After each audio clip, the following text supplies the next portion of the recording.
You're listening to My Grito Podcast Network, celebrating the culture of Chicanos and Latinos one story and voice at a time. Listen to more My Grito Podcast Network shows over at mygrito.net. Connect on social, on Instagram and Facebook at My Grito, the My Grito Podcast Network. The Mind Buzz, now partnered with My Grito Industries. 3, 2, 1. Johnny Murillo. What's up? Welcome to... No, I'm not. Actually, this is your host. I am welcoming myself to the Mind Buzz. What's going on, brother? Thank you. Welcome, Johnny. Thanks for coming out and doing this. I really appreciate it. Oh, man. I know. We've been talking about it for a while, and we got it locked in. I love your system, bud. Your system kept me in check. And I'm like, when things are coming up, I'd look at my calendar. Oh, yeah, no, I'm going to go to Chino. So you're very organized, your whole thing. So I loved it, yes. And because of that, I'm here, and I'm excited to be a part of it. Thank you. It's all about that relationship that you build between, like, I know a lot of stuff that we do online through emails and stuff, but it's just that little extra touch that somebody needs. And I got to get over myself because you use a calendar. Is it calendar? Calendly, right? And I've been wanting to switch to that because I get different meetings, and I've left a couple people hanging because I forgot, right? And so when they send me a Google link, it'll be on my Google Calendar, but then I use my phone, so it's on my phone and Mac. Mm-hmm. If I don't do both, it's like, okay, I'm going to miss something. I've done that. So I'm thinking I need to get myself where I can, let someone pick and so on. So when your system, and other people have it too. Mm-hmm. And it always gives that invitation. Do you want to do this too? And I say, no, I don't know if it'll work for me, but at this point, I think I need to. There's a point to where you have to sit down and think about all the different stuff that you do and how busy you are. Yeah. And sometimes technology helps out with that, and Calendly helps out with that. What happens if you have to cancel something? You just say... So you can cancel something, or I can cancel it, or you can reschedule. And when you reschedule, it takes you back into the calendar, and you can So when you reschedule that, it only gives you the available options that we set up. Originally, right? Oh, yeah. So you choose the day that you want to reschedule, and then it sends me an email. So it goes both ways. Gotcha. Okay, cool. Yeah, I need to figure that out because I know how sometimes things pop up. Like now, we're looking at some things in Phoenix. Oh, so really? I'm heading out there next week, and so. But I thought, what if I would have had some stuff? I have to look through my calendars now because I already told the guy, I'll be there Wednesday. Crap! So you got to go out for Wednesday? Yeah, Wednesday. I'll probably leave Tuesday night. And then be there Wednesday, come back Wednesday night, so. Johnny Murillo from Chicano Hollywood. Johnny Murillo. Yeah, Chicano Hollywood, yeah. Or Murillo, depending who it is, If it's Raza, Johnny Murillo. If it's non-Raza, John Murillo. There we go. So how would a No Sabo kid say that? Because I'm a little bit of both. I know some Spanish. Yeah, just whatever. If you can retroflex the R, which honestly you don't know. When you're doing that, so Murillo, but you don't. It's not actually a retroflex like perro. Mm-hmm. It's more one R only, so it'd be Murillo. So probably Mudio would be the best way to say it if you wanted to, or just say Murillo. Or Mendivi, that's my other name. Or Otto, that's my other name. Otto? Mexicans, bro, we have all kinds of names, so we can pick from any But we have to learn. We have to learn what it is. You know what I mean? It's not. I always think that I'm like, because my last name is Bobadilla, and it's hard sometimes, like Bobadillo, And I'm like, no, you have to take your time and think to learn, right? The correct way and the way that we want to be represented. And great point. Great point. Yeah. And sometimes I think I misrepresent myself. I'm just say it this way. Great point. Because I tell people all the time, especially right now, Raza, our people, I said, look, right now and this time, it's not like it was back in the day, right, where they had to change their last names and change all that and pretend they were white. Right now, the biggest asset that our people have right now is their last name and their skin color. So to me, we have to capitalize on that. Whoa. And I tell people we're in the beginning of a Chicano Renaissance. And, during the actual historical Renaissance, it was arts, it was business, it was different things that were going on that were launching, and we're in the beginning of that. So we have podcasters, we have filmmakers, we have actors, we have, creative businesses. Like right now, I'm diving big into AI. Now I'm not going to say how that big. I'm following Instagram accounts. So I'm following Instagram accounts, but I'm trying to set some time, and with my schedule, at the end of April, I'll be in Portland for a week, basically doing grandpa duty, right? So I'm going to go take care of our granddaughter while my kids, they go and they have this retreat, right? So we're going to go. So while I'm there and while she's taking a nap or at school, I'm going to dive into all these AI accounts because that's a thing. And I don't want our community to be behind again. We're always behind. So I'm like, okay, AI's a thing. Como se, I'm going to say AI. I say with a Mexican accent, right? A Spanish accent. Oh, I don't, so I'm diving into it now. So like, even while I'm going to say while I'm driving, but when I'm in red lights, I'm looking at IG accounts. I'm like, okay, I want to save that. Because I'm hearing, AI. So we have to stay on top of it. So we are in the beginning of Chicano Renaissance. You guys are on the cutting edge of it with podcasting, and now what? ¿Cómo se llama? El grito? My grito. My grito. My grito. My grito. So now with my grito, you're partnering up. So I think the stronger we're getting as we're connecting, we're not doing solo anymore. We're not all trying to walk this little crazy. We're all, I tell people we're all going to the top. So let's do it together. Let's lock arms together. It's not like a single like it used to be. So. You partnering with that group is awesome because now you're going to get elevated. Yeah.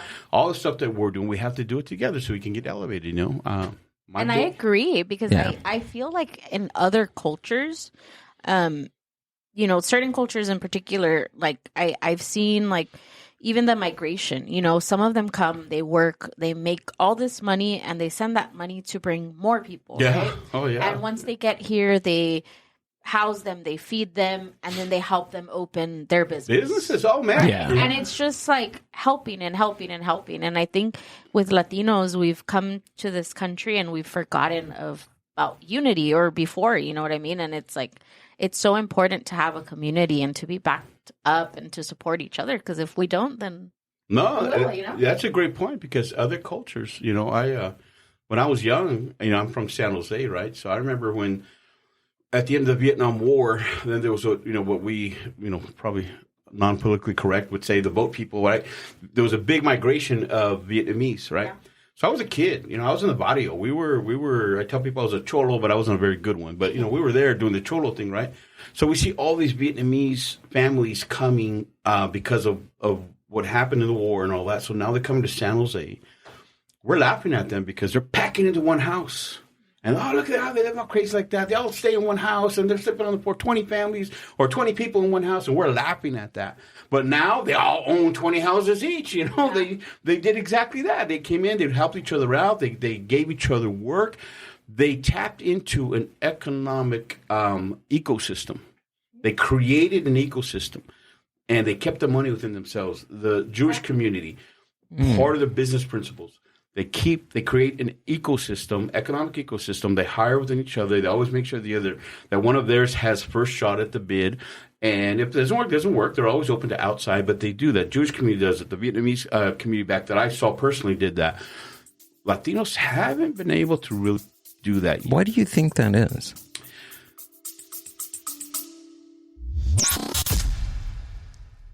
The Mind Buzz is powered by Mind Buzz Media.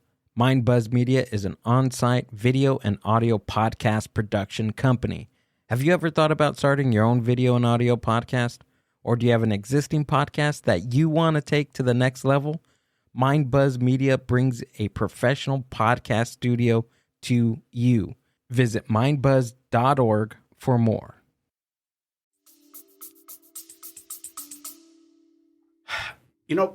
Bass. I don't. We're hard workers, no doubt. We trailblaze. We're pioneers. If you're going to see us on a street corner, we're not begging. We have, we're selling something, socks, oranges, whatever. So we're hard workers. But there's no doubt that within our community, we've had to scrape it through. We've had to scrap it out. We've had to really build. When the migrant workers were coming across, my grandfather came across back in the day, right? they could just walk across the border. It wasn't all crazy. They just passed them over, right? So they all migrated across, and they got their jobs. They were in the farms. All my family was, in the cherry orchards of San Jose, strawberries, all that kind of stuff. They've been down here. They were all over the place, right? They migrated. That's what they did. Boom, boom, boom. And when they were the braceros, right? They were coming across. So part of the whole field during the war and all that. My grandfather went to he was drafted. He went to the war. They came and got him basically. They came to the field and they said, "You want to either join the army or we're gonna send you back." So he joined the army. So that story's hilarious. I didn't even know that they did that. That is wild. Oh no. Man. And that's World War II? World War II, yeah. Whoa. The recruiters would show up on the fields and say, "We're going to send you back or you sign up." So they would sign up. And then they would tell them, "Well, you can get your citizenship." So a lot of our guys would sign up and they would become citizens. Oh, okay. So it wasn't more of like a question like, "Hey, do you want to join the service?" They didn't give them a lot of choices. Okay. My grandpa, remember the stories they would tell us that they ran. They were like, no querían la guerra. To them, like, they wasn't anything that they wanted to do. But, the whole, when you dig deep into it, the Mexican government already made a deal saying, we're not gonna contest this, take them kind of thing. So a lot of our people, they signed up. They're proud. They were proud soldiers, and they're proud of what they did. And my tios, my ninos, they were in Vietnam and so on. So my family has a real, really proud military side of it, and so, but in all of that movement, then you had the Chicano movement, which you had farm workers that were here and had kids that were born here, like my mom, right? And then you still had migration coming. So then you had the competition between the ones that were here and then the other ones that were coming. And then it turned into it started splitting us again. Then we didn't want them. Close the door because it was all about the jobs here. Right. And because this is just my opinion. Any historians out there, hey, I don't know, but it's my opinion. But when you're scraping to put bread on your table and you don't have this bigger picture understanding of the whole community, then of course the person next door to you, your neighbor, that you're working, if they're competing with you, you're going to scrape it. And that's kind of what happened to us, where we're competing with each other. We're just trying to get our own. And that mentality went really deep, You can see it in the entertainment. Well, yeah, it's built into the psychology right when you're coming over to this country, right? Or just, it's a human experience of fighting for what you want or fighting for what you need. Yeah, exactly. And then when you have the farmer coming to you saying, "I'm going to make you the foreman, but you have to fire these guys that are now also your second primos." Yeah. But if you don't, that means you're not making $2 an hour anymore. You're only going to go back to $150. Yeah, you're not doing your job at that point. Yeah. So then I say that because my grandfather was the foreman. Right. So he was a good man though. He'd help everybody out. But he was put in positions like that, and so he'd have to get in there and say, "Hey, get to work, or else I'm going to have to let you go."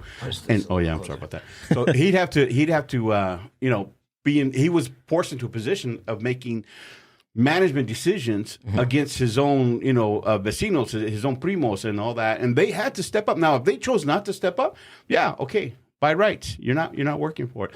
But it still created this little, fissures in between our community, It has to heal, though. It has to heal. There has to be a point where we recognize our power. Right now, within the Latino community as a whole, from Florida to the U.S., East Coast to West Coast, we have, I guess, like $2.1 trillion buying power. Whoa. Our buying power is bigger than a lot of countries. If we can tap in and harness that and really, really, what we're trying to do at Chicano Hollywood is trying to build this ecosystem so that we can help each other out. Now, I'm a film producer, so I immediately want to say, yeah, let's get more content because the big cry is our voice and representation and all that, right? Yeah. If we don't do something about it ourselves, we're going to just keep crying. Hollywood is not in a hurry to do anything for us because it's all about money. And frankly, they already have us. Fast and the Furious, that whole franchise. We're number one. We're the profit margins because we love cool movies, right? So they have us. They don't have to fight for us. We're already there. So why single out Fast and the Furious? Oh, because I was talking about it yesterday. Oh, okay. Fast 10 is coming out. And, and we so they hit us up about helping them do some promotion on it. Oh, really? So I had the whole speech about it. Oh, wow. Okay. That's right there. Yeah, it's on the way back there. It's right there. Fast 10 is coming out. So I'm plugging in Fast 10 right now. And Chicano Hollywood will hopefully do some content for it, So, but yeah, so that one, if you look at a movie like that or a franchise like that, I mean, it's about cars, hot people, hot action, and all that stuff. Yeah. We're going to watch that. And then, of course, you put Vin Diesel in there. Then you put Michelle Rodriguez. And we're like, okay, we got representation. Supposedly Vin Diesel. Dwayne The Rock Johnson's in there. Yeah. Well, Vin Diesel's supposed to be like Dominican, I think. I think his dad's Dominican. I heard that. Someone fact checked that for me, but. And who? Oh, Vin Diesel? Yeah, I heard that he's Dominican. Somewhere. His dad is Dominican or something like that. He's got the height there. Maybe the height gives it away. Got that cool voice too. My mother-in-law, man, that's her man. So, yeah. So, but yeah, so, we, Hollywood for the most part, because we didn't walk into this saying we're not being represented. We walked in this like, oh, that's cool. And we just enjoy it. So, but now we're at the point where we're noticing, reports are coming out. There's a report that just came out 2023 from UCLA about representation in Hollywood. And once again, we're down at the bottom. Latinos, when it comes to how many movies are made, how many lead roles. And when was this? This one just came out about 2 weeks ago. Oh, 2 weeks ago. Yeah, okay. 2 weeks ago, yeah. And in there, what's noticeable is that there was an increase in lead roles for Latinos on streaming platforms. But when it came to major theatrical releases, we're down to the bottom again. Oh, okay. So here we're the ones that are buying most of the tickets, but we don't see ourselves there, So that's what has to change. There was a slight increase in streaming, though, which is great. We celebrate that. But if you dig deeper and you dig into Chicanos, we're really even further down. And that's where our mission is Chicano Hollywood. We want to kind of get where we're supposed to be. I tell people, we were here first. There's no reason why we should be last. And I don't compete with other Latinos. I celebrate them at the top. I just want to get us up there. That's part of your mission too, right? To work together to big time. Get to the top. I tell people, I don't, Latinos, they can't compete with me. They can't compete with Chicano Hollywood because we're going to celebrate everything they do. So I don't care what they do. I don't care if they duplicate us. I don't care if they're doing it.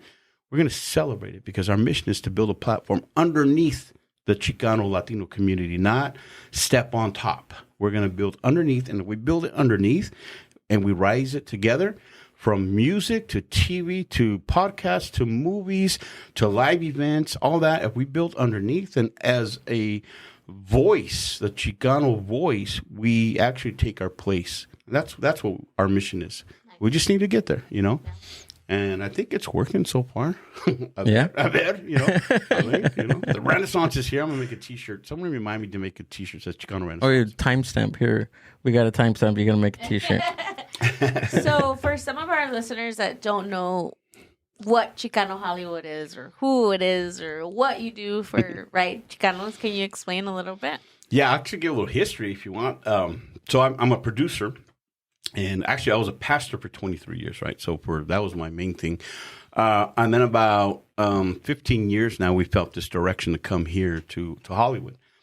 And for what? I don't know. I was a Pentecostal pastor, so I used to preach against going to movies. I threw out my TV like 3 times, right? So it's like, that was always the thing. But then the early 90s, right? Oh, yeah, bro. Yeah. I went to Bible school in 85, and then up there until like the late 90s, I was hardcore. I traveled the nation. Right? I had the RV. I do the revivals. That was me. I loved it. It was fun. I enjoy it, My wife laughs at me now because once in a while I'll get on Instagram, there's some apostolic churches that are so wild, right? They're all in suits and they're just jumping around, and I'll just watch them and say, man, I miss that. I can never do it again. I would walk in there and they'd probably say, man, get the devils out of here, but I can never do it again. But I do. It was fun, So that was my background. If you go further back, I was raised in the barrio. Stepdad was caught up. My brothers were caught up. My older brother was gang member Cholo. My younger brother's a gang member Cholo. They were good ones. I sucked at it. I tried it. I put on the uniform. I hung out with the homies. I stood up when I had to. But while they're like tattooing each other, I'm sneaking off to drama class. That's how that works. So yeah, I wasn't a very good one. So then we went into the church life, and then 15 years ago we're here in Hollywood now, right? So here we are, and I'm learning how to produce. I was an actor. I didn't do anything big crazy, but I got some TV roles here and there. It's funny because they always cast me as an Italian mafia guy, but whatever, I did a cop a couple times too, right? So so I did that, and that's how I learned, though. I would learn, I would look, I would just get on set, even as a background actor, and just say, what are they doing? Listen, look at their documentations whenever I can get my hands on them, ask questions, and I bugged the crap out of people because, I would say, what does that mean? What are you doing? And so it worked, though. I was able to learn the language. I was able to figure things out. And because of my background, in ministry, plus I was a businessman, so I had a construction company and all that. I knew how to handle people, right? So that evolved into here where we're at now. 2 years ago, one of my producing partners, a friend of mine, Jeff Reyes, he hits me up and he says, hey, can you turn this idea into a script? And I looked at it. It was just a one-pager, bunch of thoughts. I'm like, yeah, I can do that. I said, but you guarantee me if I do this, you're going to produce this. Because I guarantee we'll produce it. So, all right, cool. So it's called Horchata with Oat Milk. I'm hoping it comes out this summer, right? So I wrote the script, and we had Jerry Garcia in there. We had Concrete. We had Dunos. We had Anthony Fernandez and a few others, right? Really fun Chicano actors, right? So we're on set. We're producing this movie. And I noticed there's Chicanos in front of the camera and Chicanos behind the camera. And, man, we were having fun. It was a fun set. We're cracking up. At one of the dialogue meetings before we got to production, the director, LV, he's smoking a joint, and I have the script up on the wall, and he's smoking a joint, he puffs it, and it's like all this, weed smoke in front of the script. And I said, wow, that looks cool. I said, bro, do it again. And I made him do like 7 times. I can't. I said, no, I need a big one. Right? So I finally got the shot, and I sent that picture to my daughter. She was at Azusa Film School, right, in Azusa Pacific. And I said, check this out. I'm with Chicano Hollywood. And that's where it started, just as a joke, just because the homie was smoking a joint, and I just put them together. That's where Chicano Hollywood started, right? Now we're on set. Now I have in front of the camera, behind the camera, we have Chicanos, and not just Mexican-American. I mean like Chicano voice. So Guatemalan, there was El Salvadorian, it was all of us. All of us that are raised in the same barrios, right? So we're there, and we're celebrating each other. And so I created, I saw that, and I thought, there's something here. So I created the socials, got the website, the domain names actually, then just started building it, trademarked the name. I did all that stuff. And all I did was shout people out, just people that I knew. Shout out to so-and-so, they just did a commercial. Shout out to so-and-so, they just did makeup on a music video. Just shout them out. And then it just started growing little by little. And between March 11th, 2021 to August 5th, I saw this increase. But I wasn't paying too much attention. Especially, I would connect from IG to Facebook, and I wasn't getting on Facebook at all. Just IG. And right around August 5th, I thought, well, let me check it out. So I saw on my daughter mentioned, she goes, you have like 2,500 followers now. I said, really? Oh, that's cool, right? So I checked it out. I'm like, oh, that's cool. Then I said, let me check Facebook. So I look at Facebook, we're like 12,000. I'm like, oh my gosh, I got 12. I'm an influencer. I'm gonna do a TikTok dance now, So, and I'm like, oh my gosh. But I saw that the comments on Facebook, they were saying stuff like, we need more Chicano sitcoms. We need more Chicano movies. How come we don't have Chicano lead actors? I mean, they're really asking for it. So I'm like, oh man, this is really interesting. So I saw that Facebook is what I said, that's the audience. But on Instagram, it was a smaller group, but that was the players. Those are the directors, the producers, the showrunners. And then I started having people from the studio level that were hitting me up saying, hey, man, I love this. We finally have our own platform. Thank you for doing this. Our Chicanos, we need a live ride. These are guys that were showrunners for big shows and stuff like that and directors, and they're hitting me up. I'm like, man, so this is really cool. So they started following. So now it's evolved to where it's at now. Total on Instagram now we have like about close to 14,000. On IG we have like close to almost 36,000, something like 37,000. And it's growing. TikTok, and I don't do TikTok dances. We have like 5,000, right? So, but it's building, and what it was is just an excitement because there was an expression of we finally have a voice. Like we weren't underneath the umbrella of other voices. Like in Hollywood, there's a big voice called the Latinx voice, which is a cool voice. I respect it. But it wasn't fully representative of the Chicano voice. It's a different type of voice. And even when you look at the Pew Research, it was like 2 to 3% of Latinos across America didn't even know or connect with the Latinx voice. But they were the loudest, and they're the ones that were getting greenlit. None of our stuff was getting greenlit. So why? Well, because the litmus test or the gatekeepers were like, no, we like the Latinx voice, but that's not us, though. And then they get mad because all their shows were getting canceled, and they're like, how come Latinos aren't supporting this? Well, because you're not creating content that our people connect with. So it kind of caused this issue. So I'm like, okay, what are we going to do? How are we going to fix this? How are we going to elevate our voice? So we started building, and we just said, well, heck, let's just start our own streaming platform. So we did. So we have a streaming platform now. We have a Chicano Netflix. That's what people call it. It's like a Chicano Netflix. Really? Yeah. And it's called, if you go to your app store, Chicano Hollywood, put that in there, and you'll see it. And so right now I have licensed content on there from Chicano creators, Latino creators, right?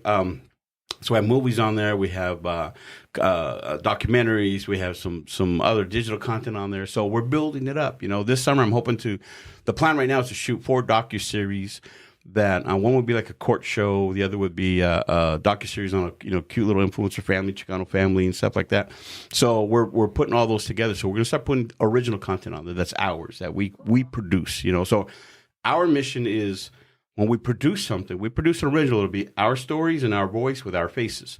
And is it going to be exclusive to Chicano Hollywood, your streaming platform? No, if someone brings me their content, right, it's never exclusive, because I'm like, exploit it to the world, make some money if you can, because you're not going to make that much with us right now. Well, you will. We're growing, but I want them to do that. So we have podcasts on there too. So if you guys want to put it up, whoa, okay. We have podcasts on there. So but like, if any of the stuff that we create, originals at this point, because I have to create we need money, I will put it on our platform probably 30 to 60 days exclusive only to build our audience, and then we'll get it out to anyone else that wants to pick it up. So I can license it. You can license it throughout the world. You can license it on other streaming platforms if they want it, that kind of thing. So I will get us out, which that builds our brand too as a production company, Chicano Hollywood Productions. So we get it out. So it's a production company as well. Well, we have what it's called. It's Chicano Hollywood Enterprises. That's a corporation. Okay. And then we have several LLCs. We have digital media, which is our social media stuff.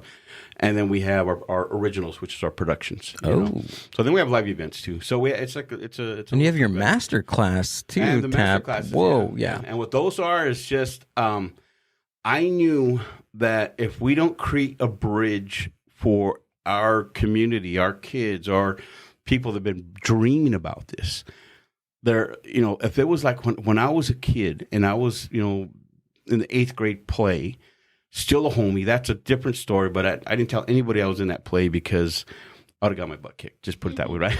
So I didn't tell me, my mom. No one knew I was in that play. But with the aspirations I had back then, like, man, it would be cool to go in Hollywood.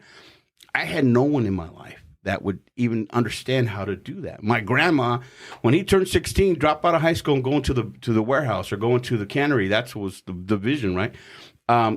So I wanted to create, with our master classes, a bridge so that kids or even full-grown adults, that they have a way so they can hear other Latinos talking about their journey. So in our master classes, the first segment is always, this is my story. So we have, like Fabian Elmar that talks about when he was a gang member in Echo Park, but now he's on the set of actually at the time it was the Hot Cheetos movie that's coming out, and he's on This Fool on Hulu, right? But he talks, the first segment, I was a gang member, right? I have dreamers on there, their migration stories. I have other people that come from Miami, Colombia, and different. So it's a Latino to Latino thing, right? And the people that are on there, like I got Paul Anthony. He's like the makeup and hair artist to the stars, like J-Lo, Mariah Carey, Rosalind Sanchez. That's who they call as him. So he's teaching a class on hair and makeup and stuff like that, right? And then we have I have others. I have Daniela Tal Lopez. She's from Orange County. She was raised in the hood, the barrio in Orange County. And she's an amazing commercial producer. So you're talking about big brands call her and say, okay, we need this commercial to be produced. And so she does that. So she gets bids from all over the place. People say, why is she so organized? Like, she's managed productions all over the world. She's a homegirl from Orange County. I mean, that people need to see that and say, like, okay, if she made it out or he made it out, then I can make it out. So that's why the master classes are there, so that we can train people. So they're very good at introductory courses, details. So we have how to be a person AD, how to write, how to direct, all that kind of stuff. Ken Castillo, Chicano director, he's directed over 7 films already, and he teaches about how to direct a movie and stuff like that. All indie level, all indie level. We're not going to have someone up there say, well, this is how I did Avatar. It's like, okay, that means no one's ever going to do it, right? Even me, I've done some movies before at higher budgets, but I can't do Avatar yet. Wow. It needs to be relatable. Yeah, oh, okay. Exactly. So, right? Yes, it has to be. So when they cross that bridge and they get broken in, they're like, okay, then they can learn from the Wrigley Scotts or whoever else, So that's what the master classes are for. So all these things are created so that our community can connect and be like, okay, man, if these guys can do it, then I can do it. And to me, that's super important because I think within our community, creativity is like a thing. How many of us have, just sat around with a pencil and just started drawing, music. That's another thing. We're going big on Chicano Hollywood Música. And on our streaming platform, we have, and this started because I was getting artists hit me up all the time like, hey, I just made this new music video. Can you shout it out? It's on YouTube. And I'm like, man, these poor kids are putting their stuff on YouTube, which is cool, but it's like a black hole. I mean, you really got to find it, right? It's very saturated. Yeah, very saturated. So we created... YouTube is a search engine. So if you don't even know the name of the artist, or if you're not actively looking for it on YouTube, then there's nowhere to find it. Exactly. And that's why when I saw this. So I thought, what can we do to help them? So I mean, I'm old school, right? So I remember when MTV started. That's how old I am, audience. So yes, when MTV started, I saw it, right? And it was the whole rocket thing and the right? And that was like a big deal. And then VH1, BET, all those, right? Back in the day, they were just music videos and video jockeys. So if you go to our streaming app, you'll see Chicano Hollywood Música. You'll see a show there called Música, and it's video jockeys and just Chicano music video, Latino music video. That is awesome. Same thing. So we just got episode 1 up not too long ago now, where we're going to load up episode 2. And the whole idea with those, it's not so you sit and watch, but like, when someone's getting ready, they're cleaning their house or they're putting their makeup on or whatever, they could put it on and they can hear video jockeys talking. They can hear the music videos, see them if they want to, but it's something to play while they're doing whatever. And those are designed to actually build underneath the Chicano artists, or Latino artists, because music is like all across. So it's not, when I say Chicano, I mean everybody, right? So just let me clarify. I mean everybody, but it's so that we can get our artists up where they should be. Especially, I mean, going back to it, Chicano artists, they're not getting signed by major labels. Latino style but there's some great artists out there. But when you look at our Chicano guys and girls, it's still a bigger client for them, And so what can we do to help? Well, let's create something so that we can get them out there and make them known and so on. So that's the vision behind that, So all these things are so that we can help our people out, and we have the technology, we have the skills, we can do it. So that's why what's the whole mission, What's your definition? Because I know you keep saying like Chicanos, right? And then Latinos, and then like what's your definition of a Chicano? So my direct is me. My parents are from Mexico. I was born and raised here. Right, that's Chicano, Mexican American.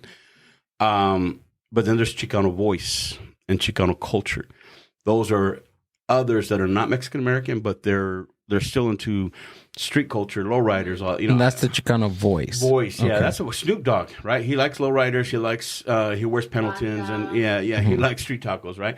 So there's a West Coast voice or a Chicano voice, right? A Salvadoran, Guatemalan. They were born here. They were raised next to us. They were all that, So that's the Chicano voice. They're still, you can't tell. We're from the same neighborhood. So that's the voice. That's the culture.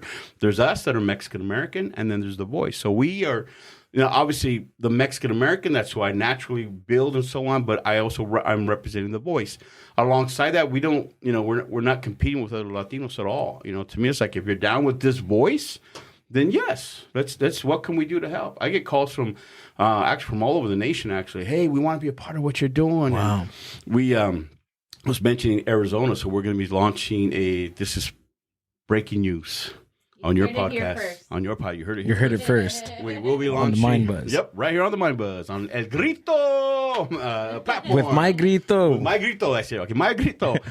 This is a Grito. We're going to be launching a Chicano Hollywood, Arizona. And it'll be studio based in Phoenix and so on. So there's a group there called the Arizona Audio Stories. We're locking arms with them. They have a great following. They love what we're doing, and they're very, very big into the Chicano community over there. So I'll be going there next week, and just hammering it all out and locking arms. But I'm on the phone with those guys like almost daily. So actually, I was on the phone with them driving up here. So we're going to be doing that. I also have talks going on in El Paso, San Jose, Houston, Austin, and Albuquerque, and San Diego. So that's all you hear to her first. So I'm not making that real. I won't post nothing on this until probably June. But those are the talks we have going on, because we get calls from people that are like, we want to be a part of it because they recognize that we're trying to build each other up, and we will only get to the top if we do it together. The previous generations have shown us that when you try to do it by yourself, you're struggling. And whatever the quote-unquote system is, they're pushing back on them. Wow. The gates are locked. Yeah. There's a secret code. There's a handshake you got to go through and all that. But to me, I'm like, I don't need the Hollywood system. I was a producer, so I was trying to pitch to all of them, trying to get meetings and all that. And I realized they're not coming after us, and they're not bending over for us. They're not. No. We got to do it ourselves. So we're building a platform for all of us. And when I first talked about the streaming platform, it was not this past December, the one before. I told we're at a mixer. We had about 150 people there, and I said, "Look, we're going to announce that we're going to do a streaming platform." And I showed them a little mock-up, and I said, "What I'm doing this for, so that you can tell your investors, hey, I want to make this movie, and I already have a distribution streaming platform that it's going to go on. And that at least they know, like, okay, at least I'll get some kind of recoupment of my investment money." I said, so I'm going to give you some leverage. So give me time to build it. So that's what we're doing. So it took me a freaking long time to build it. We launched it in October, and right now we're loading it up with content, and it's there. So now between now and September, we're going to start marketing it really heavy so we can get, more people on there. The more people are watching and downloading and telling their friends, all that, the more people that are doing that, the bigger our numbers are, the bigger brands want to come and be a part of it, the more money we have to give back to filmmakers and so on, and podcasters or whatever. There's ads dropping in. That's how it works. It's an ecosystem. And within the Latino community, we have the power. I think we have more buying power than France. Think about that. Wow. So we have it. We just hasn't been harnessed yet. Outside sources, outside groups have already figured it out. So they're fishing in our pond, and they're looking at us, and we don't realize it, but they're fishing in our pond. They're throwing big nets out and pulling them all in. We have our little fishing pole. So I'm like, no, we're going to build our own net, and we're going to do it. And they're not going to like it, but that's fine. They cannot like us.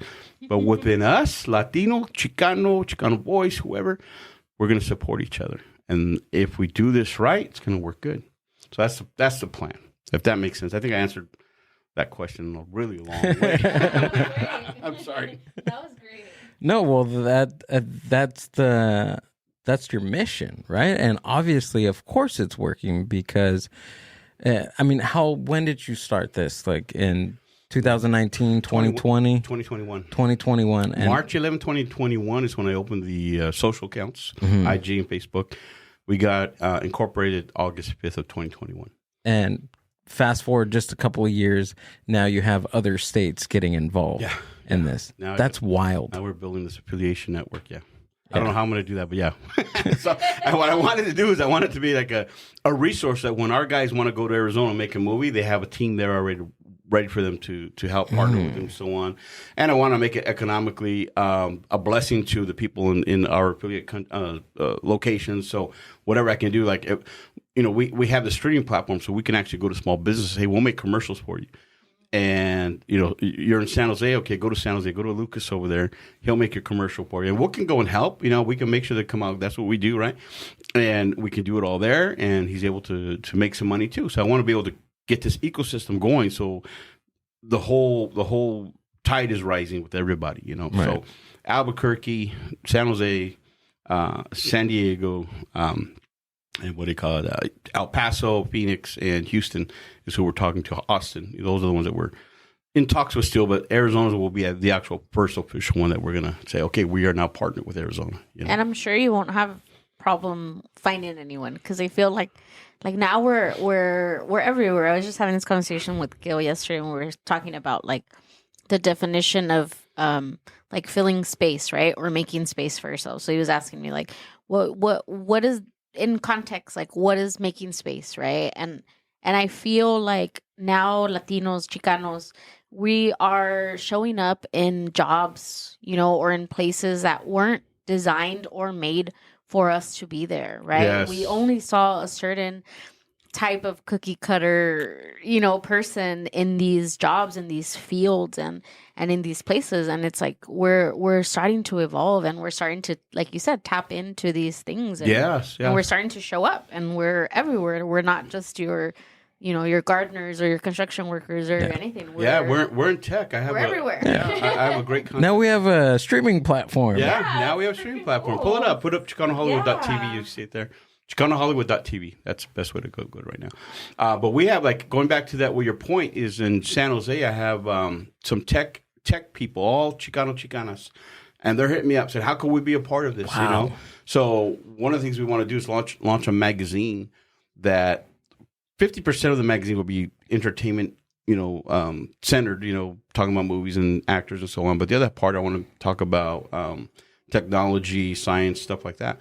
So I already have the people that are there saying, hey, we are ready to do this. You know, we're ready to get plugged in. You know, is that kind of what to be? Yeah. So just right there, all those movies, I have them all negotiated already. Wow. But I need the money to get them, to license them. But that's some of those I produced down here on the bottom, so on.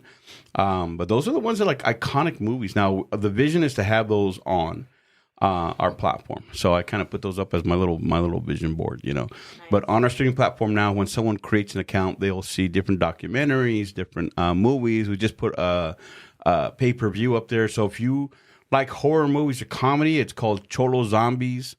Make sure you do that. It's only $3.99. It helps those filmmakers up. There it is right there. See that? So that one right there, it's $3.99. Watch it. It's a fun movie. These filmmakers are amazing people. They've got, you know, we got several movies up there for them. It helps them. I told them, I said, look, let's put it up there, and I'm not gonna make a fee off this. You guys will get 100% of whatever comes in on pay-per-view, because I want them to keep making movies, you know. So we're doing that. A couple other movies that we're going to be doing that for. So, yeah, that's what we're doing. Right there, you see those are the Arizona Barrio stories right there. So we have different categories and so on, you know. So it's growing. It's still in its infancy stage, but we've got great content on there, you know, great filmmakers. That one, In Denial, you see that one? That's a psycho-toxic relationship type of story. It's a short film. But any women that are in a toxic relationship, you need to see that movie, because I saw and I got mad, you know. So I was like, what? But yeah, that's a great one. Some of those others, good boxing movies. Guillermo Ivan, he's a homie of mine. He gave me his movies, you know. Then there's some short films on there that these are new Chicano filmmakers. You know, I had one that hit me up and said, hey, do you think my movie will qualify? I'm like, dude, if you got a passion for this, I said, let me see it. I saw it. It was a very low, you know, production value movie. Mm-hmm. But I know what it takes to make these things. So I saw that homie, you know, he got his camera out. He talked to, I think, maybe his dad or two actors, right? And he did different locations, and he got a dog in there, right? Mm-hmm. And he made a cool story, though. It was a nice little twist at the end. So I'm like, of course this qualifies, you know, because I wanted to be able to be a place that filmmakers could be like, oh, it's not just on YouTube. It's on a streaming platform, you know. I've had conversations with people, like I had one not too long ago where, you know, this one, and bless her heart, she's a good person, but she's trying to tell me, like, okay, you need to, you know, elevate it, and no more short films, no more students. And no. I said, I will never do that. And I pushed her back a little bit. She goes, well, what do you mean? You need to, you know, we need to be up there. And I said, nah. She goes, well, Netflix, they only have high quality. I said, no, but they're also the ones that close the doors on us. How are we going to close the door on our own people? No way. And she was a potential investor. So I'm like, look, I don't need your money. I'd rather keep our mission of allowing young filmmakers to come in. And when I say young, I mean novice, new ones, because I started this when I was old, right? So filmmakers that come in and have a place that they can showcase their work. I tell filmmakers, put at least three things up there, and I'll give you your own genre. It'll say films by and their name or their production company. And it helps them when they're pitching for other projects to investors. They can say, oh, yeah, here's my stuff right here. So that's the whole. This is a tool that our community can use to elevate everybody, you know. So anyways, I've had people tell me, close the door. So I'm not going to close the door. That door will always be open. And, you know, do I want the bigger budget stuff on? Yes. Am I going to produce bigger budget stuff? I am, yeah. So we're going to have both. There'll always be a door. And we are going to elevate ourselves to have even higher quality stuff. You know, I have scripts for like sci-fi and all kinds of stuff. Not always a Cholo movie. I'm always down for Cholo movies, though, right? Not a I've had a '53 Chevy pickup. That's my lowrider of choice. You know, so I'm down for all that stuff. But there's other stories that we can make, and all Chicanos are not Cholos. You know, and there's real estate agents. It's like that one actor that plays Hector in like 30 Noel different movies. He's awesome, yeah. He's connected to us. He's a great. Oh, is he really? Oh, he's a great actor. What's his name again? Noel G. Noel G. Okay. Yeah, he's awesome. Yeah, like him. There's him, Manny Jimenez. There's all the other guys like Paul Rodriguez, George Lopez. All those dudes have been pushing through. Now, Manny and Noel, they were in the '90s. Before them were like Paul Rodriguez. He's a partner of ours. You know, we bought the Latin Kings Comedy, the brand from him. Oh, so really? He's one of our partners, right? So he's involved. And there's like George Lopez. I mean, there's always tensions between, and I don't get involved in all the Theo drama. I'm like, whatever. I mean, you guys do your thing, right? Yeah. So to me, it's like, whatever. I'm going to celebrate everybody. To me, Paul broke a lot of glass walls. George broke a lot of glass walls, glass ceilings, you know, glass ceilings that were holding us back. These guys went in, they broke them down. Now we know we can be, like Paul was the first one that had an actual series, only 6 episodes, but he was first network series. George was like one of the number one shows on Friday nights, you know, so we all watch that. So to me, whatever that stuff is, that's not my out of my control. I don't care, but I will celebrate anyone that's pushing our voice, and they pushed our voice, you know. So that's so to me, that's like anyone that this platform is designed so that we can have the elevated stuff, plus the new people can come in and put the short film on there. I got to recategorize some stuff, put on the short film or new directors to watch. You know, I'm going to do all that stuff. It takes time. It's on my list. It's on my list. I mean, that's part of it too, right? I get it. You're going for those bigger ticket production value on the streaming platform, but you're also bringing up the film directors or actors that are trying to get out there and showcase their stuff. So as you're going up, you're pulling the people up with you at the same time. Yeah, and because I've been on that, I know that if I send someone a YouTube link, they're like, oh, okay, it's on YouTube like everybody else. They put people having their babies on YouTube, right? I mean, everything's on there. Mm-hmm. But if I were to send as a filmmaker, say, well, hey, it's on the streaming platform, and they look it up, oh, it's a real streaming platform, and they see that, oh, how did you get it on this? This is great. Even though all they do is text me, I'm like, all right, bro, I'm down. You know, stick it up. So, right now the gate's wide open. So we'll text you the link to the MindBuzz account, so that way we can connect. Let's get it up. It's already approved. So that's why I was telling the group I was meeting with yesterday. I said, look, guys, I'm the gatekeeper. So the gate's wide open. Let's go. Wow. It's like this is like the border was way before this other wall stuff. Like gate's wide open. Let's go now. Let's go now. So, but yeah, that's how it works. So to me, this is a tool to elevate all of us. And it's cool because we just went to we had another guest a few weeks ago, and him and a partner of his did an event this Saturday. It was called Oscuro, Gil? Yeah, Oscuro. Yeah, and it was all like filmmakers of color, all younger students and people that are in the industry, and they made short films, and I couldn't believe like they were amazing, and they were just like films that we can relate to. And a lot of these films, they have to submit them into like competitions and things like that for them just to get seen. And it's like, there's a lot. Well, that's the normal route, is where a filmmaker would scrape together whatever they can, get some money behind it. So what's the process for that? So the normal route, someone has an idea. Let's say a young filmmaker doesn't know what they're doing, right? So they have this passion. So they get a script written. Let's say if it's a short film or a documentary or maybe a feature. They make the movie. Now, that's a process right there. That's a beast. You're trying to get actors in there, good ones. You're trying to get locations. You're trying to feed them, all that stuff, right? But at the end, you get a movie. So now you have a movie. What are you going to do with that? How are you going to try to make some money back or get it out there? The traditional route has always been film festivals, right? So back in the day, there was only like 5 solid film festivals. And if you got into one of those, boom, your movie's going to sell and it's going to do well. Now there's probably like 5,000 film festivals, and I'm guessing I'm exaggerating that number, but maybe 1,000. But all over the world, here in the U.S. as well, there's film festivals. Everyone's having one, and because of that, you can run your content through that, and it's a fun thing to do because you go to these festivals, you get up there and you answer questions. It's a fun little thing to do for filmmakers, but the chances of you actually selling your film is almost minimal. I was reading something today, and it's saying that how movies that, because of the old system, people still try to do that. They're not recouping any of their money anymore. So there's a new system that we have to figure out. So that's what I'm doing. Everything that I was reading, that whole article, I'm like, okay, we got that. Okay, we got that. We got that. And that's what we're building. They're talking about how you have to aggregate an audience together. So we have 50,000 followers that follow Chicano Hollywood. That's our audience, right? And now we're growing. The goal is to get that to 5 million, right? And then you have to have a place for your film to go that people can watch it around the world. So we have a streaming platform, right? And you have to have, people to help you market it. Well, we have a network of influencers that we can tap into, say, hey, here's a little some, push this movie out for us. And they'll do that. So we have familia that are influencers that will do all that. So we're creating this system so that our people can make a movie, and it's like, okay, this is cool. Let's get it out there.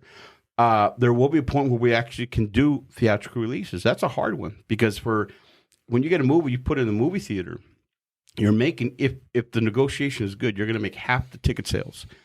But then you got to get people to buy tickets.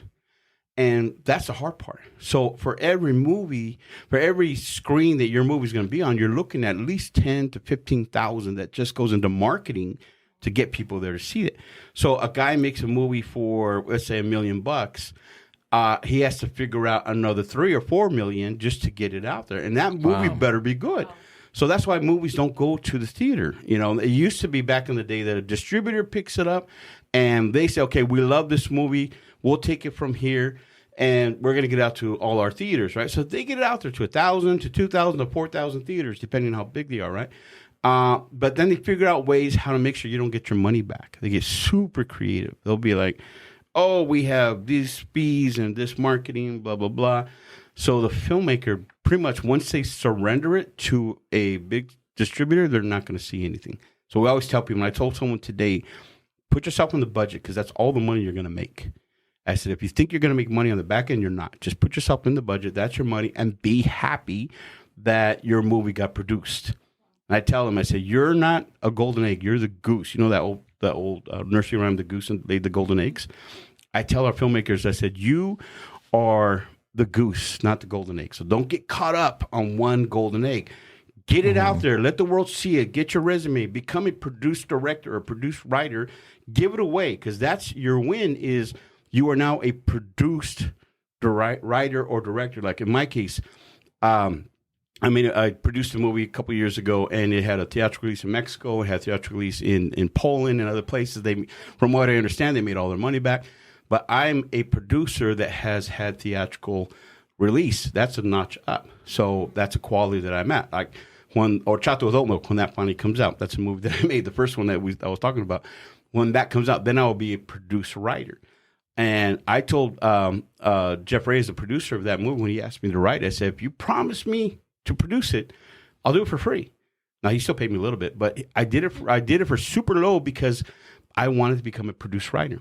So, because I know I'm not the golden egg, I'm just a goose. I have all kinds of golden eggs in me. Mm-hmm. I have all kinds of stories, so I just need to build my resume. So That's what filmmakers have to realize. So don't get caught up in one, this is my script and, I'm going to make millions of dollars. I'm like, no, you're not. No, you're not. Get real here. And I'll show you how to be real.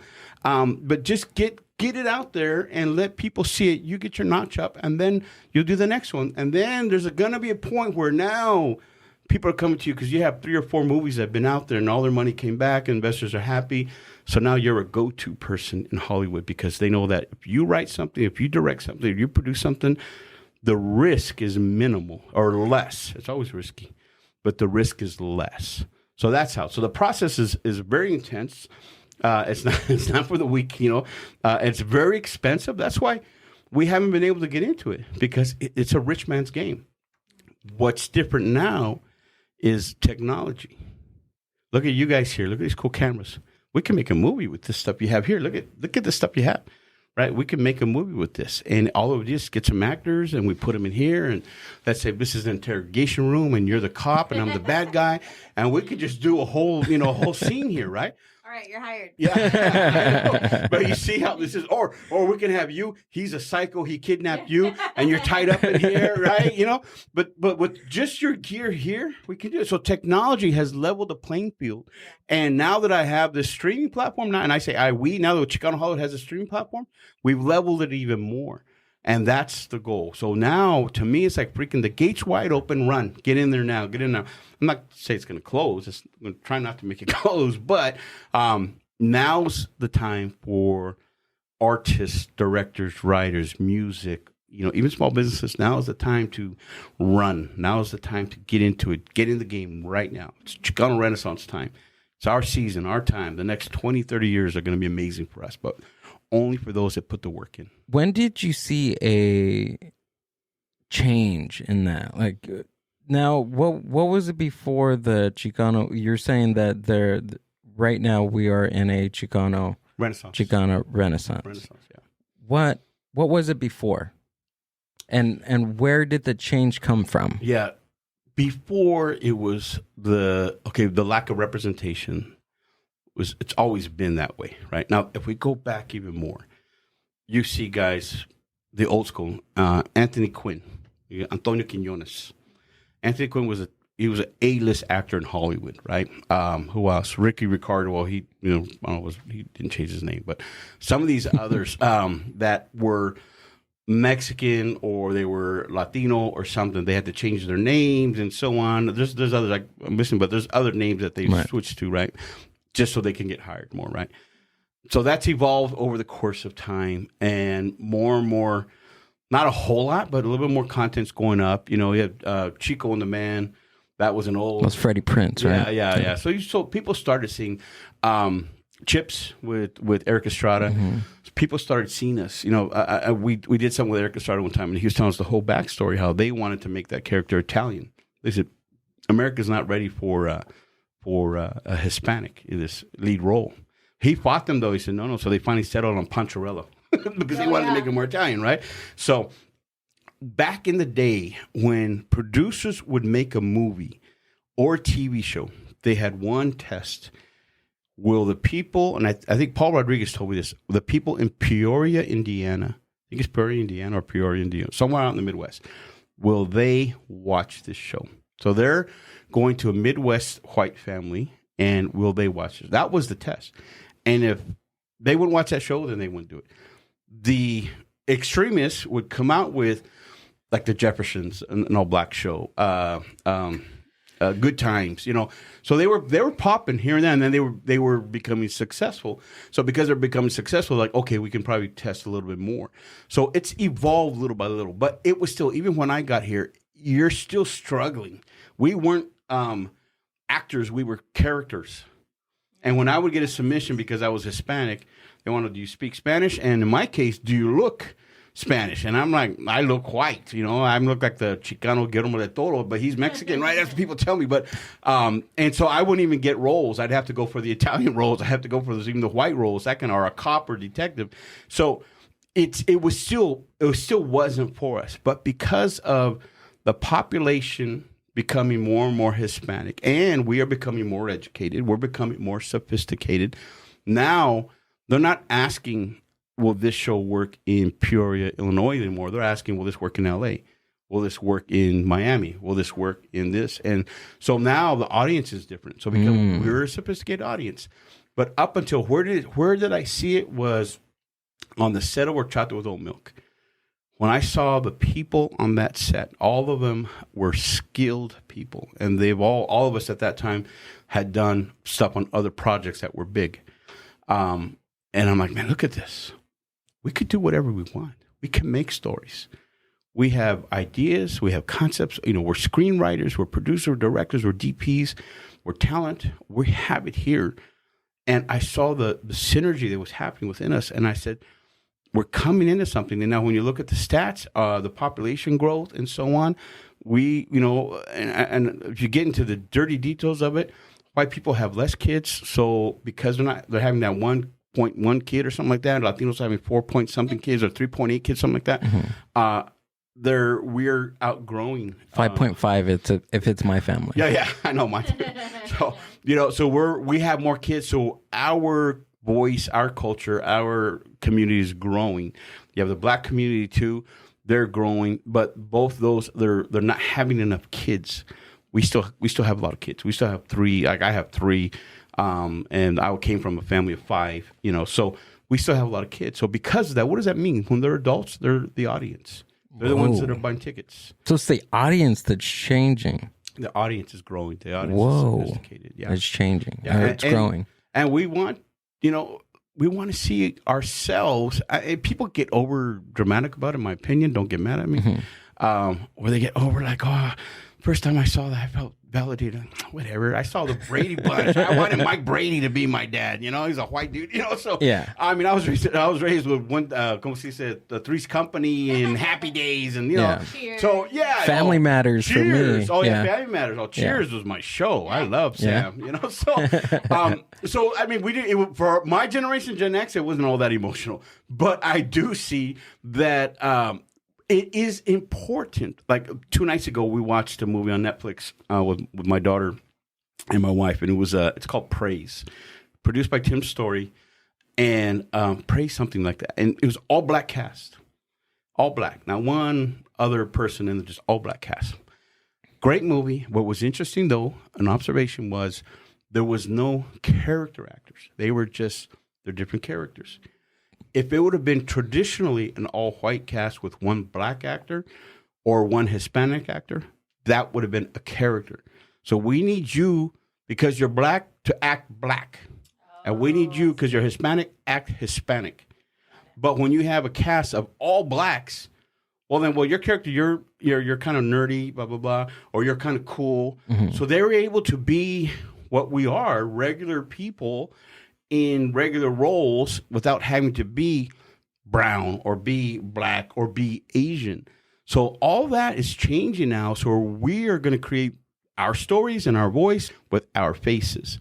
And we don't have to be gang members. And I'm down with the gang members. We don't have to be cholos. We don't have to be lowriders. I'm down with all that. Yeah. But we could be regular people. And that's what I think the audiences today want to see. They don't want to see themselves as characters anymore. Unless it's funny.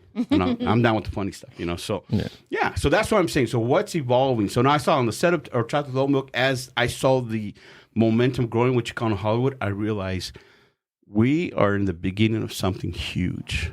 And we need to, I've had people tell me, you guys are leading this. I said, no, we're not leading anything. It's just our time for everybody. It's happening now. It's happening now. People, you guys, look at you. You started this podcast. What the heck made you think about even getting into this? You're living out here in the Inland Empire. You should be working in a warehouse like everybody else does, right?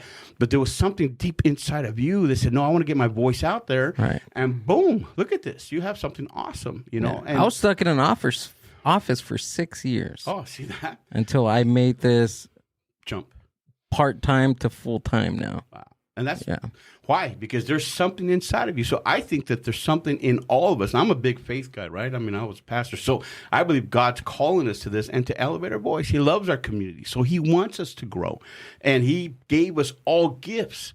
And the worst thing in the world is for a child to have a gift and never open it. For a parent to say, I gave you that, and they never open it, You know how frustrating that would be for me as a dad? Like, man, I gave you that gift, mija, and she never opens it. What's that quote in The Bronx Tale where the saddest thing in life is wasted talent?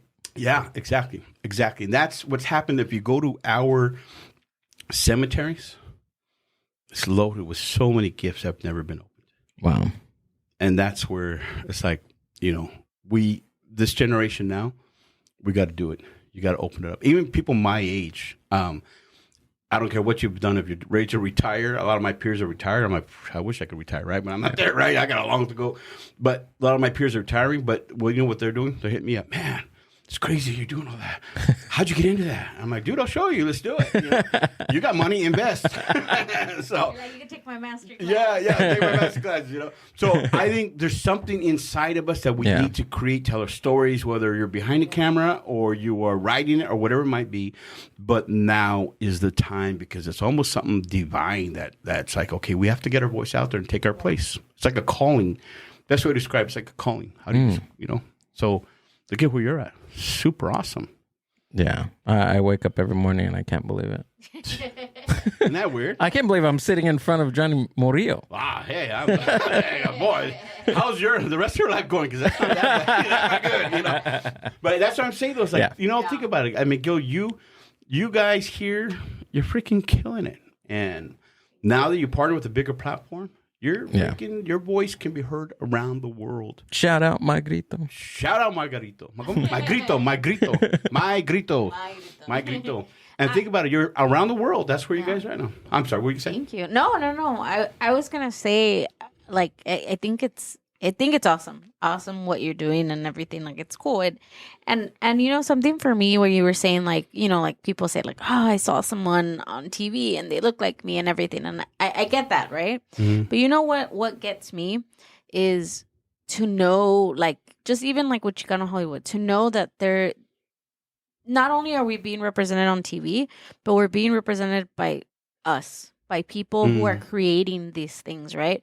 Because I feel like, yes, the Renaissance is happening too, but it's also, it's kind of, I know it's going to sound funny, but it's cool to be Latino or to be Mexican or to, right? And we have all these restaurants opening, these things opening, these, all these things that are Latino-centered or Mexican-centered. Yes. And the worst thing that not worse, I guess I shouldn't be so dramatic, but it kind of hurts me when I find out that behind all that is not someone of the culture or someone that, like it just kind of like Taco Bell bumps me out a little. Oh yeah, like Taco Bell a little. So I think, it's amazing that you guys get to represent us and in the real form, in the purest form, right? Because it's like, Chicano Hollywood is ran by Chicanos. Yeah, run by Chicanos. Chicano voice. Right. We have Chicano voice. Salvadoran, Colombian. We got the whole team is everybody, but Chicano voice. Yeah, and I mean, me, I'm puro Chicano, bro. I mean, it just doesn't get any more, So, but yeah, exactly. And I reference Taco Bell, though I'm always down for Mexican pizza, right? I'm like, I love Taco Bell. But yeah, me too. We just had Taco Bell earlier. I just drove through it earlier, so I'm down with it. But that's a great point because, like, wait, it's a corporation, and there's Latinos that work. Did you read the bag somewhere? Did I leave a bag in here in the studio?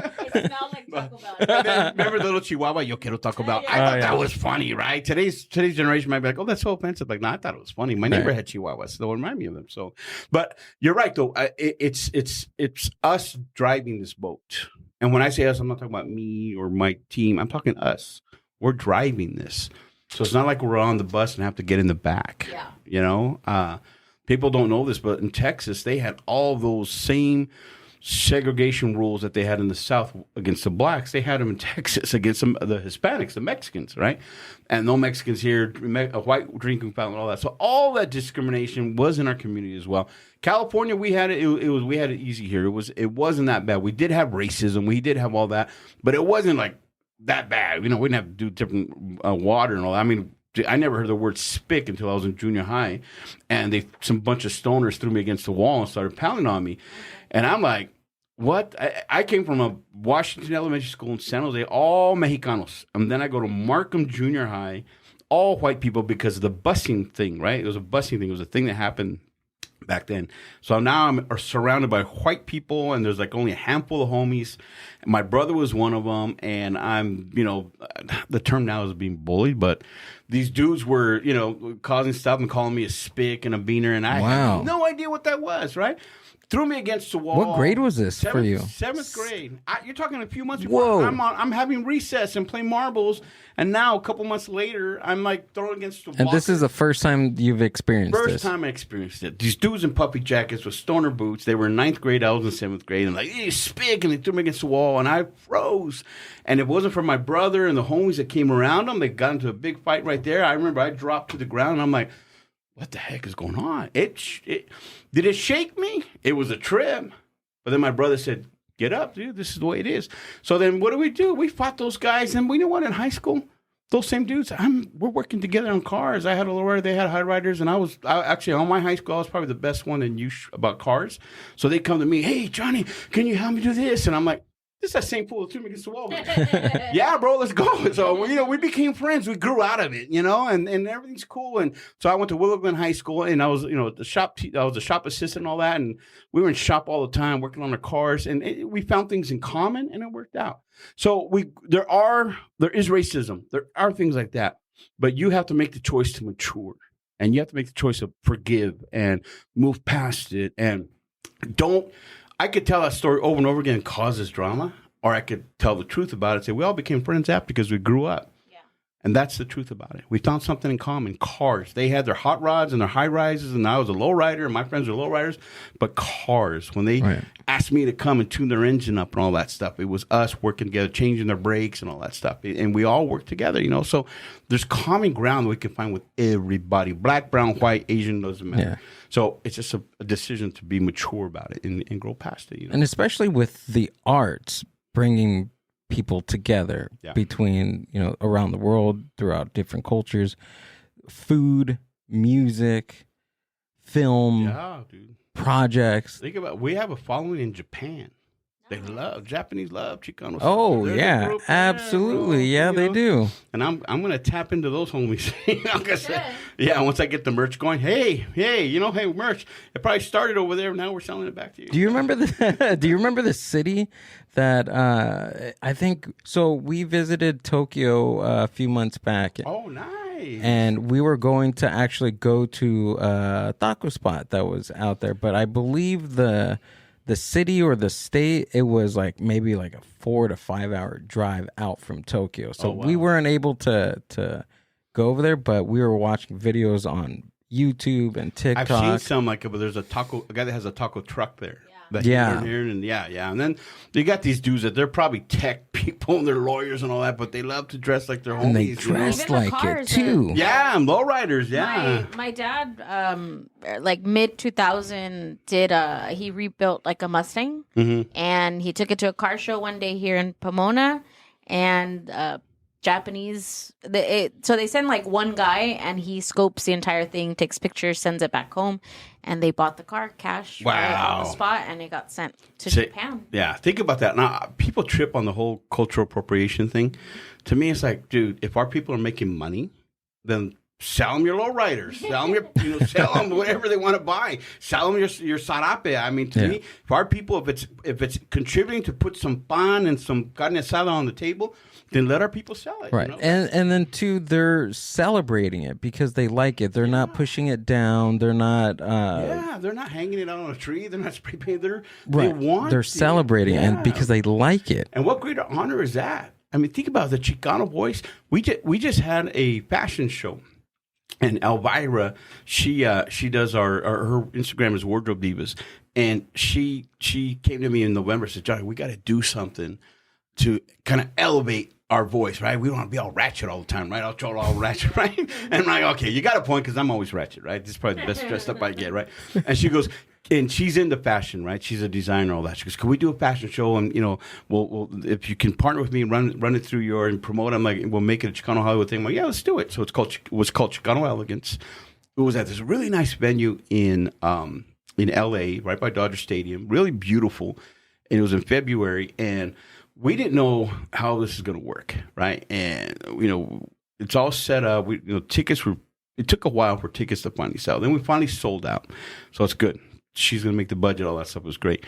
The event comes. It was freaking awesome. We had 7 designers show their stuff. It was my first fashion show, so I'm looking at that stuff like, who's going to buy that? You know, it's like some crazy stuff. And my wife's like, well, it's like art. They're coming out with their art. Oh, so they're like coming out with the Mona Lisa. No one's going to buy it, but check it out, right? So they're coming out with some stuff, you know, and then some had streetwear stuff. So it was cool, but we had 7 designers, all these models, and really cool crowd and cameras and paparazzis and the whole thing. We had music, jazz music. We had wine people coming from, you know, these were Latino wine growers from Napa Valley that came down. It was really, really cool, right? After we had it, all the social media went up. The next day, Elvira is getting hit up on Instagram and on email saying that she got hit up from Dubai, from London, from Milan, from Sydney, and New York saying, we saw your fashion show, bring it to our cities. And I told her, I said, you put the Chicano voice all over the world in the fashion space. So think about that. You have these fashion people saying, we want to see that Chicano show over there. And I think that's freaking amazing. From farm workers to fashion in Milan. And we still got to get there. It takes money. But we're going to do another one coming up. But even to have the invitation to go and get in their shows. So that's where we're at. That's why I say there is a renaissance in arts, fashion, in entertainment, in business, tequilas. I know of 4 or 5 different Chicano tequilas and mezcals that are all popping out now, and they are Chicano. They have that brand. They have that voice. That's who the owners are. So even in the spirit space, I mean, there is a renaissance happening. The podcast space, I mean, that's a given. You guys are there in the middle of that. Yeah. Coffee's another one, but yeah, exactly. We're not just getting Nescafe, you know, with our, like my grandma would get, right, our Folgers. We're coffee people. We're grinding. I'm a coffee snob, so yeah, I love a good coffee. So anyways, that's why we're there. We're there. So if your audience has something inside of them, now is the time. Take the risk, invest in yourself, and just start doing it. It's going to be hard. You're going to lose and you're going to win. But if you keep going and be consistent, it's going to be a great journey. So that's my advice to this. So thanks for coming out and doing this. Thank you. I had fun. I appreciate it. Thanks for coming out, dude. It confirms again. Thank you. So go ahead and share what you got coming up. So my name is Johnny Murillo. I'm with Chicano Hollywood. I'm the founder. And follow us on Instagram. All you got to do is put in Chicano Hollywood. You'll see us there. Follow us on TikTok. All you got to do is put in Chicano Hollywood. You'll see us there. Follow us on YouTube. There's not a whole lot there right now. But anyways, subscribe on YouTube. I got to build that up. Follow us on Facebook. El Facebook. Tell your grandma. Follow us on El Facebook. Chicano Hollywood. And we have a lot happening. We have some different docuseries that we're in production on. And the number one thing that you can do for me is download our streaming app. Go to your app store, download Chicano Hollywood. Tell your family, your primos, watch everything on there. Let those ads drop in, and you'll see everything we're doing. So thank you so much for this time. Chicano Hollywood, we're building an ecosystem so that we can all benefit from this. Love it. That's awesome. That's the web. See that movie, The Pope's Exorcist? Ooh. Go-goy. I'm going to watch something tonight. We are. We're going to download everything and check everything out. Oh, check out. I downloaded it on my phone already. Cholo Zombie. Oh, we got to check that one out for sure. Yeah, get Cholo Zombie. See that one, that family right there? Oh, yeah. I follow them on yeah, so we're doing a docuseries with them. They're so cute. They're so cute. Yeah, and they got followers all over the world. Wow. You know, so we're doing a docuseries with those guys. Awesome. Yeah, look at that guy. Whatever, Christian. That's an action series that we're putting together. That's Joe Chacon. We just had a stunt class, and we taught a group of Chicano actors and stunt people that just want to do stunts, and it was amazing. That's Jessica Flores. That's our show called Chicano 2.0, and we interview different Chicano artists, and that's Gigi. That's all these guys. So these are the ones I'm saying we have to build a platform. The Mind Buzz.